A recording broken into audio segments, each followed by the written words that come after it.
बन जाए। स्वरों में धार आए तो धरा की शान बन जाए, कभी जय गीत बन जाए, कभी जय गान बन जाए।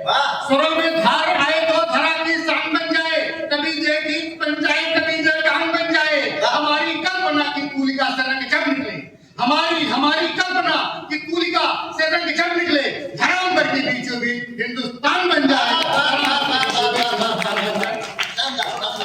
और चार पंच हमारे बीच बहुत लोग बैठे हैं, बच्चे बहुत बढ़िया वाला के बाद एक समय की कमी, हम लोग बहुत संक्षेप में पाठ करेंगे जी।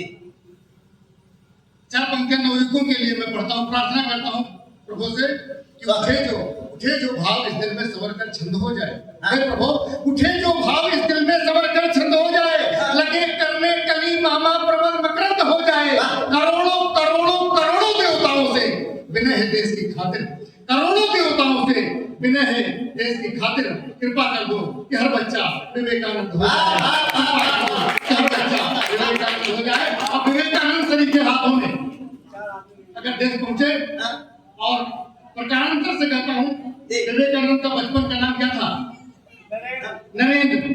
विवेकानंद जैसे हाथों में, नरेंद्र जैसे हाथों में जब देश पहुंचे, इस संकल्प से काम करें कि सदा तस्वीर भारत मां के अपने दिल। बेटा भाई जाओ, बैठ जाओ। हमारी तारीफ किया, इसलिए तारीफ करते कि सुनोगे, अच्छी कविता सुनिएगा तो निश्चित रूप से अच्छी बौद्धिक क्षमता बढ़ेगी। हाँ, जब नरेंद्र जैसे, विवेकानंद जैसे हाथों में देश पहुंचे, इस संकल्प साथ देश को आगे ले चले कि सदा तस्वीर भारत मां के अपने दिल में रखते हैं, सदा तस्वीर भारत मां के अपने दिल में रखते हैं। कथन चोरी तथा चुपके नहीं महफिल में रखते हैं। मोहब्बत हिंद से हमको कितनी कैसे बतलाएं, हम अपनी जान को तस्वीर व करगिल में रखते हैं, और तब हमारा देश इतना सुरक्षित है। और इस देश को आजाद कराने में बहुत लंबा समय लगा है, बहुत दिनों तक हिंदुस्तान परतंत्र रहा है, और उस देश को आजाद कराने में बहुत लोग सामने आए, लेकिन देश को नहीं आजाद कर पाए। जब देश तब आजाद हुआ जब इसमें किसान कूदा, जब इसमें मजदूर कूदा, जब इसमें मजलूम कूदा, देश तब आजाद हुआ था। मैं उन किसानों की देशभक्ति आपके बीच में गुनगुनाना चाहता हूँ। वो किसान गांव में रहता है जिसने कभी देश को आजाद कराया था। अगर किसान नहीं कूदता, गांव वाले नहीं कूदते, तो देश आजाद नहीं होता। 1947 से लेकर के 1930 तक केवल ये आजादी की लड़ाई राजा रजवाड़ों के बीच में थी। 1930 के बाद जब गांधी के आह्वान पर, पटेल के आह्वान पर गांव खुदा है, किसान खुदा, तब देश आजाद हुआ है। वही किसान जो गांव में रहता है, अभाव में रहता है, लेकिन देश के प्रति कैसी भावना रखता है, उस किसान की देशभक्ति आपके बीच में रखना चाहता हूँ। तो किसान कहता है कि हमने गाँवों गरीब के वासी भले, हमने गाँवों गरीब के वासी भले, हिया राम कृपा से घटाई न कबो, और लगे पैरे जमा वही मतेरो भले, पर अंगद पावो हटाई न कबो, पर अंगद पावो हटाई न कबो। अब सब ऐसो उपाय करो मिल गए, अब सीमा पे बम फटाई न कबो, अब ऐसो उपाय करो मिल गए, अब सीमा पे बम फटाई न कबो। अब बटी जाए भले हड़िया बुड़ की, बटी जाए भले हड़िया बुड़ की, पर हिंदुस्तान बटाई।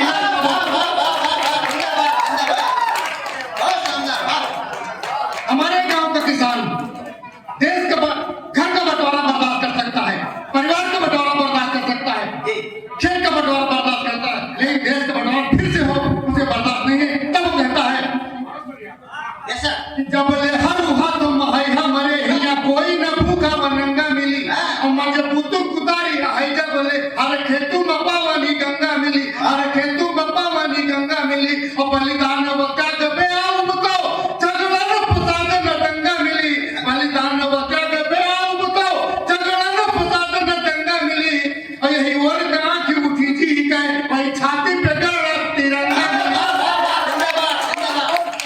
दुश्मन की छाती पर जब तिरंगा गाड़ने की बात गांव का मजदूर करता है, गांव का मजलूम करता है, वो कोई यंत्राणी नहीं हटता, बल्कि हिंदुस्तान का पौरुष बताता है। हमारा हिंदुस्तान ऐसा है, कहता है कि गिने जाते हैं सिंह के दांत ही आए, हुकारे तो खेल तमाशा में है, हम दूधू बतासा न खाई भले, पर सोचा हमारी आकाशा में है, हम दूधू बतासा न खाई भले, पर सोचा हमारी आकाशा में है। और तन देश के काम माव करो, हमारी पहली अभी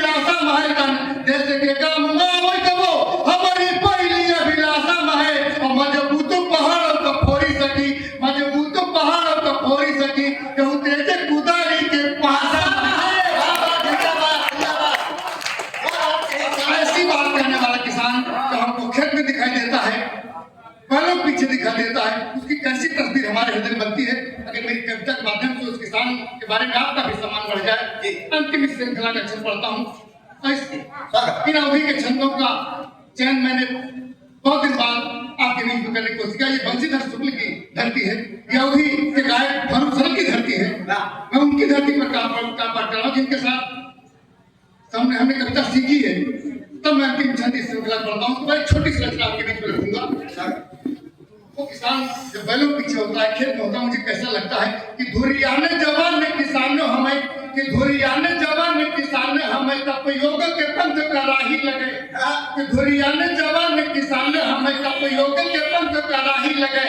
दुनिया की निगाह हमारे को भले, हमारी तो निगाह मसाही लगे। दुनिया की निगाह हमारे को भले, हमारी तो निगाह मसाही लगे। और जी से लिखे वेद पुराण गए, हम काबू है पेन मसाही लगे। जी से लिखे वेद पुराण गए, हम काबू है पेन मसाही लगे। और कांधे बहात मपैना लिए, हर कांधे बहात मपैना लिए, और सीमा कबीर सिपाही। केवल सीमा पर बंदूक संभाल लेना ही सैन्य कार्य नहीं, बल्कि खेत में काम करना, यही सबसे बड़ा सैन्य कार्य है। तब हमारा देश, और जो सीमा पर है हमारे गांव के किसानों के ही तो बेटे हैं। उसमें किसी व्यापारी का बेटा नहीं, को किसी शहरी का बेटा नहीं, सब किसानों के बेटे हैं। तब मैं इन छंदों का एक छोटी सी रचना आपके बीच में, क्योंकि बहुत अच्छे श्रोता आपके हैं, एक रचना आपके बीच में रखता हूँ। और जिस महापुरुष के सम्मान में जाकर 4 पंक्तियां में उसको बहुत सारी पंक्तियां मैंने लिखी, लेकिन 4 पंक्तियां जो उस महामानव को जो अपनी बिरादरी से है, अटल जी अब परंपरा के गुरु रहे हैं कि हमारा सौभाग्य है कि कवि ने देश का संचालन किया, अर्थात कवियों में भी वो क्षमता होती है तो देश का संचालन कर सके। तब मैंने अटल जी 6 महीने कोमा में रहे और उनकी अंतिम सांस 16 अगस्त 2018 को अंतिम सांस भूल ली। आप कल्पना करिए जो व्यक्ति 6 महीने कोमा में रहा हो, अगर 15 अगस्त को अंतिम सांस उनकी हो गई होगी, तिरंगा झंडा छूट जाता। शायद ईश्वर ने उनकी देशभक्ति का सम्मान करते हुए एक दिन को मोहलत दी। तब 4 पंक्तियों के सम्मान करता हूँ सुनेगा। उनकी देशभक्ति को नमन करने के लिए एक दिन उनकी मृत्यु का समय आगे बढ़ा दिया। पंक्तियां सुनेगा कि देखा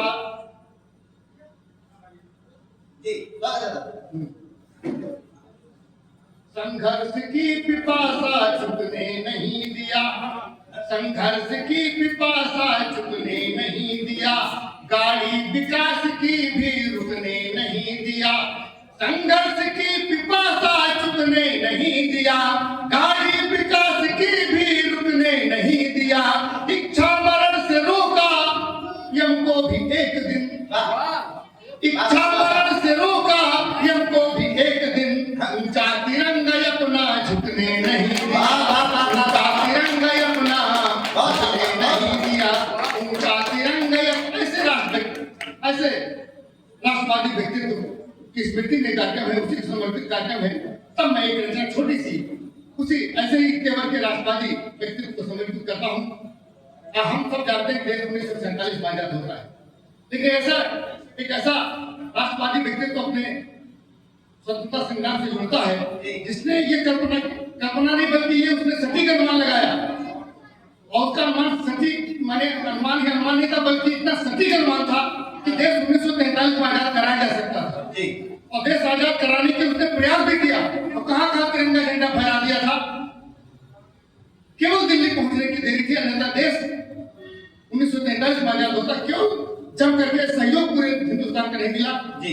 आपको कारण कुछ भी नहीं, मैं उनकी व्याख्या नहीं जाता हूँ। उस व्यक्ति ने अपने अकेले दम पर देश को 1943 में आजाद करा दिया होता। उस व्यक्ति का नाम होता है सुभाष चंद्र बोस। तब मैं उस सुभाष चंद्र बोस की गौरव आपके बीच में बहुत संक्षेप में रखना चाहिए, लंबी रचना लेकिन कुछ आपके बीच में बहुत रखना चाहता हूँ कि जिस योद्धा का मिला न जग में अब तक कोई सानी, कि जिस योद्धा का मिला न जग में अब तक कोई सानी। उस सुभाष ने स्वतंत्रता की पहली रची कहानी, स्वतंत्रता की पहली रची कहानी कैसे रची? हिंसक जीवों के समक्ष जो बिनती गाँव नाथ, हिंसक जीवों के समक्ष जो विनती कामना आती, जहाँ से भूदंडों की सुनी व मानी जाती, हो सशक्त दुश्मन तो फिर संगीन लिया जाता है। हो सशक्त दुश्मन तो फिर संगीन लिया जाता है। राज विनय का विषय नहीं, वो छीन लिया जाता है। ये उनकी स्टाइल थी कि हम भीख मांग करके हम देश आजाद नहीं कर सकते। राज विनय का विषय नहीं, वो छीन लिया जाता है। और सख्त और प्रशस्त का जब पूरा उपयोग किया था, उगते सूरज के देशों ने पर सहयोग किया था और ईंट का पत्थर से देना जवाब स्वीकारा, और ईंट का पत्थर से देना जवाब स्वीकारा। इस युद्ध में रकांगों पर हमला किया करारा, युद्ध में रकांगों पर हमला किया करारा। ये देश है जिसने आजाद हिंद चट्टानी उस सुभाष ने स्वतंत्रता की पहली रची कहानी, उस सुभाष ने स्वतंत्रता की पहली रची कहानी। जब प्रथम विश्व युद्ध हुआ तभी अंग्रेजों ने कहा था हमारे प्रथम विश्व युद्ध में हमारा इस युद्ध को जिताने में हमें सहयोग करिए, हम देश आजाद कर देंगे। अतः 1934-35 में अंग्रेजों को देश आजाद कर देना चाहिए था, लेकिन नहीं कराया। तभी सुभाष चंद्र बोस का कहना था कि हम एक बार धोखा खा चुके हैं। प्रथम विश्व युद्ध में हम लोगों ने इनके साथ लड़ करके इनको जिता दिया, और फिर दूसरा विश्व युद्ध आ गया तो कहते हैं कि ये जिता दीजिए। ये ऐसा मौका इनके साथ लड़ने में इनके ऊपर हमला करने का सकता है। हमला किया और देश को आज कहां तक ले गए थे वो आपके बीच में कहना चाहता हूं। इस कहानी को कैसे उन्होंने आगे बढ़ाया। जैसे चारों के समूह में धुरता सिंह अकेला, जैसे चारों के समूह में धुरता सिंह अकेला तोड़ दिया करता बाधाओं तूफानों का रेला। कहां तिरंगा फहरा गया था। म्यांमार इम्फाल कोहिमा पर कर दिया चढ़ाई, म्यांमार इम्फाल कोहिमा पर कर दिया चढ़ाई। ये चतुर्दिक चैनलों की जमकर किया सुनाई। अब भारत आजाद हो रहा, क्या उद्घोष सुनाया। अब भारत आजाद हो रहा, क्या उद्घोष सुनाया। पढ़ता हुआ विजय का संदन अंडमान तक आया।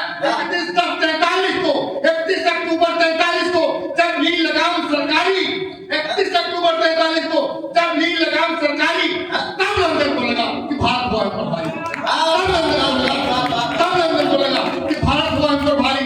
हिटलर को भी जिसके समूह आंखें बड़ी झुकानी, उस सुभाष ने स्वतंत्रता की पहली रची कहानी, स्वतंत्रता की पहली रची कहते हैं कि सुभाष चंद्र बोस जी भाषण करते थे पब्लिक बाल में आ जाती थी, नौयों को छलने लगता था। कहते थे भाषण के राशन से कुछ भी हाथ नहीं आएगा, भाषण के राशन से कुछ भी हाथ नहीं आएगा। जो पुरस्कार करोगे ऊपर वही साथ जाएगा, जो पुरस्कार करोगे ऊपर वही साथ जाएगा। मुझे खून दो, आजादी दो, लोगों को ललकारा। जंजन में जय हिंद पूछता दिया उन्हीं का नारा, जंजन में जय हिंद पूछता दिया उन्हीं का नारा। अरे उन्हें बता दो चौक मेरा, उसे छीन लेंगे हम। ये उनकी स्टाइल थी आजादी लेने की। उन्हें बता दो चौक मेरा, उसे छीन लेंगे हम। हारेंगे तो पत्थर से पानी निकाल देंगे हम, हारेंगे तो पत्थर से पानी निकाल देंगे हम। और कहा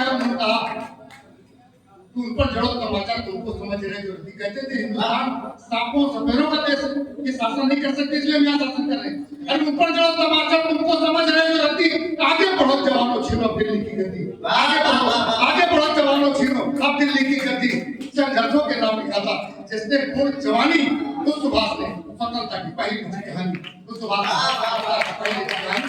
और आज भी नेता शब्द अगर किसी के साथ सटीक लगता है तो उन्हीं साथ स्वाभाविक नेतृत्व बदल पर